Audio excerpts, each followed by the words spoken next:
Hello दोस्तों, welcome to main point study. तो आज हम पढ़ने वाले हैं चैप्टर 1 क्लास 9 का हिस्ट्री का, जिसका नाम है द फ्रेंच रेवोल्यूशन। ये चैप्टर का पार्ट 4 है यार। फर्स्ट, सेकंड और थर्ड पार्ट मैं पहले अपलोड कर चुका हूँ। लिंक आपको नीचे डिस्क्रिप्शन में मिल जाएगा यार। चैप्टर मैंने स्टोरी वे में समझाया है, तो अगर आपने डायरेक्ट आप फोर्थ पार्ट पे आ गए हो तो फर्स्ट और सेकंड पार्ट जाकर देखो। लिंक आपको नीचे डिस्क्रिप्शन में मिल जाएगा। और देख भी लिया तो एक बार दोबारा जाकर देख कर आ जाओ, चीज़ें रिकैप हो जाएगी, क्योंकि मैंने थर्ड पार्ट थोड़ा पहले अपलोड किया था। ठीक है, तो चलिए यार आइए शुरू करते हैं। हिंदी मीडियम में तो डिस्क्रिप्शन में हिंदी के नोट्स के साथ वीडियो मिल जाएगी। ठीक है, और मैं प्लेलिस्ट भी बना चुका हूँ अलग अलग उस बुक्स की। ठीक है, सिविक्स, जियो, हिस्ट्री और उसकी इकोनॉमिक्स की, तो वहाँ पर भी डिस्क्रिप्शन में आपको मिल जाएगी। ढूंढना नहीं पड़ेगा इधर उधर वीडियोस में। Okay, abolition of slavery. देखो लास्ट पार्ट में हम समझ चुके थे कि वुमेन्स की कंडीशन कैसी थी। Did womens have a revolution, ऐसे टॉपिक था। ठीक है, जिसमें हमने देखा कि वुमेन की कंडीशन कैसी थी, बुरी कंडीशन थी, उनको वोटिंग राइट नहीं थे, पैसिव सिटीजन माना जाता था उनको। ठीक है, और भी बहुत सारी प्रॉब्लम थी उनके साथ। और उन्होंने फिर एक अपना न्यूज़पेपर वगैरह, क्लब्स वगैरह बनाना स्टार्ट कर दिया। उन्होंने अपने राइट्स के लिए रेवोल्यूशन किया। एक लेडी थी जिनका नाम था ओलंपिक गॉगस, उन्होंने भी रेवोल्यूशन किया। ठीक है, बट उनको 1790 उन्होंने कहा कि वुमेन्स को भी राइट होने चाहिए जैसे मैन के पास है। Declaration of womens and citizen का उन्होंने ड्राफ्ट बनाया, बट उनको 1794 में गिलोटीन पे चढ़ा 1794 में गिलोटीन पे चढ़ा दिया गया। ठीक है, बट एंड में जाकर 1946 में वुमेन्स को वोटिंग राइट्स मिले, जो कि बहुत अच्छी बात थी। ठीक है, चलिए आइए नेक्स्ट टॉपिक देखते हैं, अबॉलिशन ऑफ स्लेवरी। देखो नाम से आपको पता चल रहा है अबॉलिशन ऑफ स्लेवरी, यानी स्लेवरी का अबॉलिश हो जाना। अब स्लेवरी का मतलब क्या होता है? देखो स्लेवरी, बहुत सारे बच्चे स्लेवरी को सर्वेंट समझते हैं। अब स्लेवरी और सर्वेंट में अंतर क्या होता है? सर्वेंट को आप खरीदते नहीं हो, ठीक है, आप उसको सैलरी देते हो, काम करते हैं वो, सैलरी देते हो, दैट इज सर्वेंट्स। और अगर आप बात करो स्लेवरी की, स्लेवरी का मतलब जब आप खरीदते हो ना, खरीदते बेचते हो, ट्रेड करते हो लोगों का, स्लेव्स का, तो उसको हम स्लेवरी सिस्टम बोलते हैं। ठीक है, तो अबॉलिशन ऑफ स्लेवरी यानी इस टॉपिक में हम ये पढ़ेंगे कि स्लेवरी अबॉलिश हुआ और कब हुआ, कैसे हुआ, और स्लेव्स की कंडीशन कैसी थी, उसके बारे में हम जानेंगे। ठीक है, तो ऑब्वियसली बात है, हम फ्रांस की बात कर रहे हैं। तो okay, the colonies in the Caribbean, Martinique, Guadeloupe, Saint Domingo were important supplier of the commodity such as tobacco, indigo, sugar and coffee. अब था क्या? देखो जैसे ब्रिटिश ने हमारे पे, इंडिया पे राज किया, तो हम क्या थे? इंडिया क्या था? ब्रिटिश कॉलोनी था। वैसे ही जो फ्रांस है, फ्रांस ने 3 जो कैरिबियन आइलैंड के जो आइलैंड है उन पे कब्जा कर रखा था, उनको अपनी कॉलोनी बना रखा था, मार्टिनिक, ग्वाडेलोप और सेंट डोमिंगो। और वहाँ पर क्या होती थी? टबैको, इंडिगो और शुगर की और कॉफ़ी की बहुत प्रोडक्शन होती थी अच्छी। अब देखो दिक्कत क्या थी, जो ये 3 कैरिबियन आइलैंड थे ना, ये थे अमेरिका में, और फ्रांस है अपना यूरोप में। तो यहाँ पर लोगों की कमी थी। कहाँ पर लोगों की कमी थी? यहाँ पर, क्योंकि यहाँ प्लांटेशन वगैरह थे कैरिबियन आइलैंड में, शुगर, कॉफ़ी, इंडिगो वगैरह की। तो यहाँ पर लोगों की कमी थी और लोग चाहिए थे। ठीक है, बट जो यूरोपियन लोग थे, but the European did not want to go and work in the distance in the unfamiliar land. But वो जो यूरोपियन लोग थे, यानी ये वाले लोग थे, ये यहाँ पर जाके खेती वगैरह नहीं करना चाहते थे, वर्क नहीं करना चाहते थे। Which mean the shortage of the labour on the plantation, यानी यहाँ पर शॉर्टेज हो गई प्लांटेशन की। ठीक है, और इसी को सॉल्व करने के लिए एक triangular slave trade between Europe, Africa and America शुरू हुआ। ठीक है, अब मैं इसको फिगर से समझाता हूँ। चलो जी, देखो यहाँ पर है यूरोप, यहाँ पर यूरोप है, यानी यहीं पर फ्रांस है। ठीक है, और यहाँ पर अपना कैरिबियन आइलैंड है, और ये अमेरिका है। ठीक है, कैरिबियन आइलैंड है, और यहाँ अपना अफ्रीका है।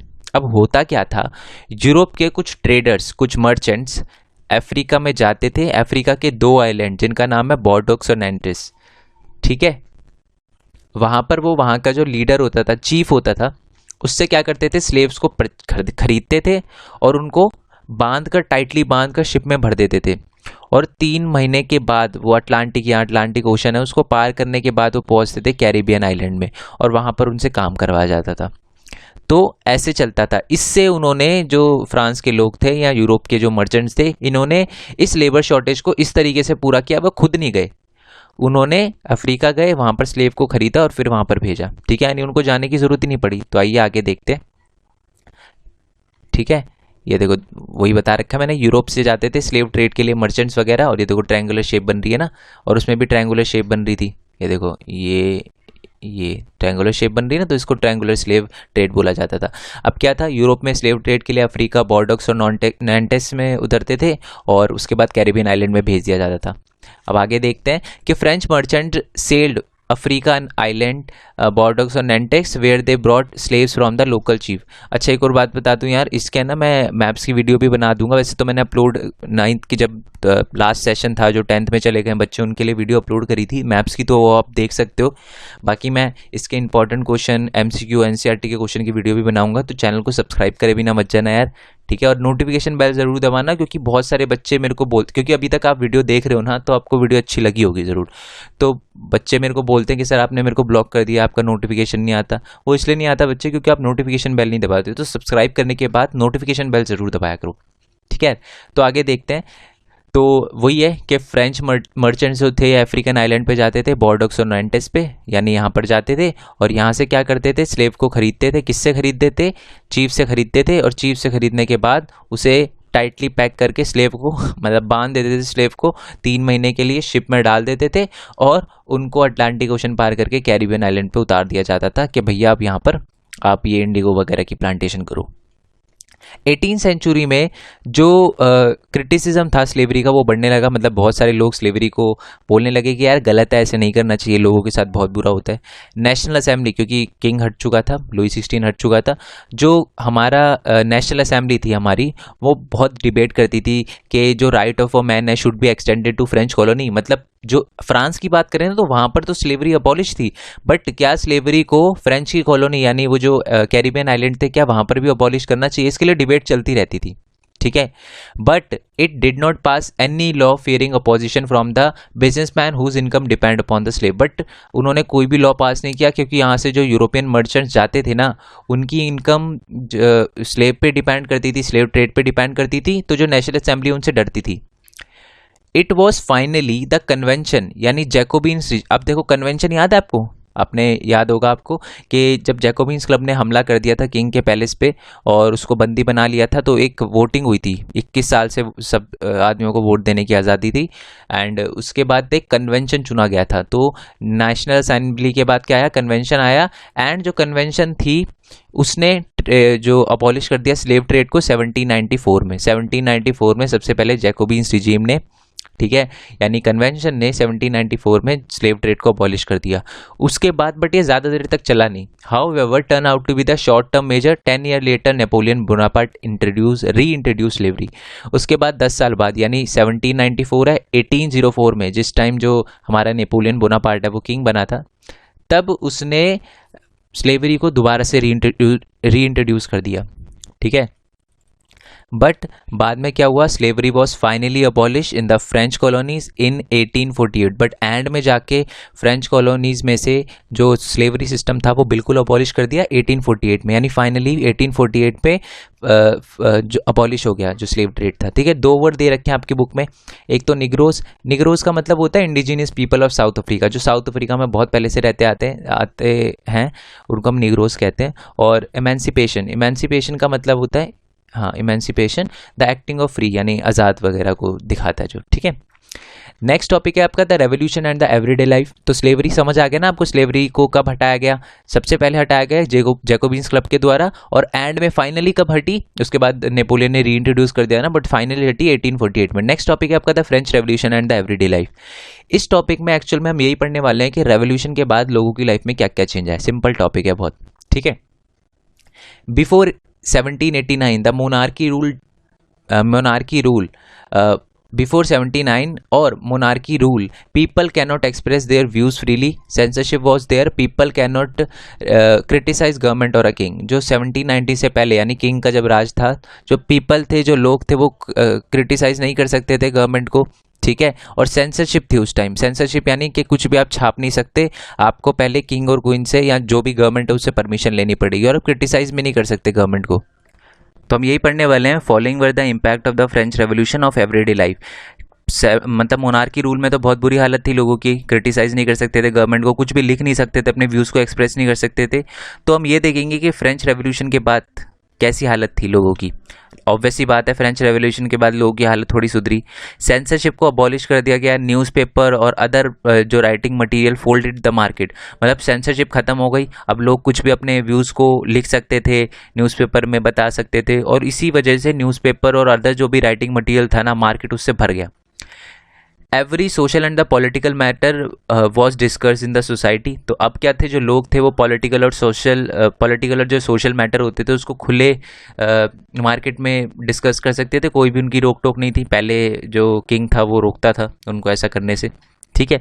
नेक्स्ट था कि play, song and festive profession were attracting large number of people now. मतलब अब है ना, जो लोग थे प्ले करके, सॉन्ग गाकर अपने ओपिनियंस को, अपने व्यूज़ को एक्सप्रेस कर सकते थे, तो ये बहुत अच्छी बात थी, ठीक है। और इसी से उनमें एक भावना भी आती थी देश प्रेम के लिए, ठीक है, अपनी कंट्री के लिए।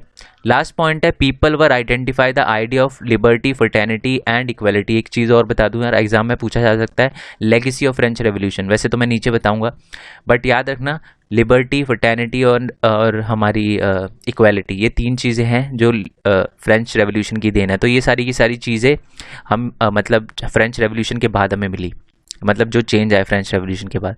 और लास्ट टॉपिक है हमारा legacy of a French revolution, idea of liberty, idea of fraternity, idea of equality and democratic right. ये 4 चीज़ें हैं जो हमें फ्रेंच रेवोल्यूशन से मिली है।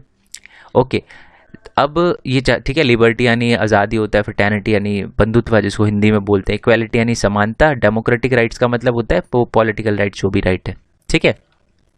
अब लास्ट जो टॉपिक है ना आपका, कंक्लूजन करके होगा। नेपोलियन बोनापार्ट के बारे में बता रखा है, जो मैं आपको थर्ड पार्ट में बता चुका हूँ कि नेपोलियन बोनापार्ट किंग कब बना, 1804 में। सिविल कोड लेकर आया था, ठीक है, पर्सनल प्रॉपर्टी होनी चाहिए लोगों की, और यूनिफॉर्म सिविल कोड लेकर आया था। और साथ में ये भी बोला था कि यूनिवर्सल वेट मेजर होना चाहिए इन डेसिमल टर्म्स, ये भी बोला था उसने। और एंड में जाके द बैटल ऑफ वाटरलू में वो हार गया था, ठीक है। ये सारी की सारी चीज़ें। ओके यार, चैप्टर होता है ख़त्म, ठीक है। इसके एनसीईआरटी के क्वेश्चन के लिए, इंपॉर्टेंट क्वेश्चन के लिए थोड़ा सा वेट करना पड़ेगा, जल्दी वीडियो अपलोड कर दूंगा। ओके, एंड वीडियो को लाइक करे बिना मत जाना यार, कमेंट ज़रूर करना, ठीक है। अब आप मेरे को सबसे पहले कमेंट में ये बताओ कि जैकोबिन्स क्लब ने कब सबसे पहले अबॉलिश किया था स्लेवरी को, और फाइनली एंड में जाकर जो अभी तक कंटिन्यू है कि दोबारा उसको रीइंट्रोड्यूस किसने किया, ये भी बताओ मेरे को, ठीक है। और फाइनली जाके कब ख़त्म हुआ, ये मेरे को क्वेश्चन का आंसर मेरे को कमेंट बॉक्स में देना। और यार देखो, बहुत सारे बच्चे क्या करते हैं, वो बोलते हैं कि सर बहुत अच्छी वीडियो है, ये है वो है, बहुत बोलते हैं, थैंक यू सर, बहुत अच्छी वीडियो है, ये बोलने की ज़रूरत नहीं है। बट आपसे एक रिक्वेस्ट है कि जो मैं क्वेश्चन पूछूँ ना उसका आंसर बताया करो। मेरे को बहुत अच्छा लगता है जब कोई क्वेश्चन का आंसर बताता है, इससे मेरे को लगता है कि यार मतलब मैं जो पढ़ा रहा हूँ बच्चों को समझ आ रहा है, ठीक है। ऑब्वियस सी बात है, आप मेरे को थैंक यू बोल रहे हो तो इसका मतलब आपको समझ आया होगा, मेरे को पता है। बट फिर भी आप आंसर लिखोगे तो मेरे को बहुत अच्छा लगेगा, ठीक है। एंड नेक्स्ट पार्ट के लिए स्टे ट्यून। मेरे इंस्टाग्राम, फेसबुक का लिंक, एक न्यू चैनल बनाया मैंने यार, अभी कुछ अपलोड नहीं कर पा रहा उस पर, क्योंकि मैं आप ही का सिलेबस वगैरह कंप्लीट करने में लगा हुआ हूँ, नोट्स लिखता रहता हूँ, हैंड रिटन्स, तो उसमें थोड़ा टाइम लगता है, तो इसलिए उस पर कोई वीडियो नहीं डाल पा रहा, बट जल्दी उस पर वीडियो भी अपलोड करूँगा, ठीक है। तो आप उसको सब्सक्राइब कर लेना, जैसे आपने इस चैनल को सपोर्ट किया। पहले तो मैं बता दूँ बहुत ज़्यादा सपोर्ट किया, कभी सोचा नहीं था कि 6000 से ज़्यादा सब्सक्राइबर हो पाएंगे, ठीक है। बट बहुत मेरे को 5-6 महीने लगे थे 1000 सब्सक्राइबर पहुंचने में, बट अभी बहुत जल्दी 6000 सब्सक्राइबर हो गए, पता भी नहीं चला।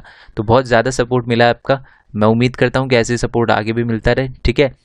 एंड सब्सक्राइब करो यार, चैनल को सब्सक्राइब करो, जैसे इस चैनल को सपोर्ट करा वैसे उस चैनल को भी सपोर्ट करो, ठीक है। बहुत इंटरेस्टिंग एक अच्छा फैक्ट लेकर आऊँगा आपके लिए, ठीक है। ओके, नेक्स्ट वीडियो के लिए स्टे ट्यून, तब तक के लिए thank you so much. Notes का लिंक नीचे डिस्क्रिप्शन में दे रखा है, ठीक है। अगर नोट्स डाउनलोड नहीं होते आपसे तो मेरे को कमेंट बॉक्स में बता देना। वैसे तो एक वीडियो भी अपलोड कर रखी है, how to download notes from the GP link, तो वहाँ से आप अच्छे से डाउनलोड कर सकते हो, ठीक है। ओके यार, नेक्स्ट वीडियो के लिए स्टे ट्यून, तब तक के लिए थैंक यू सो मच।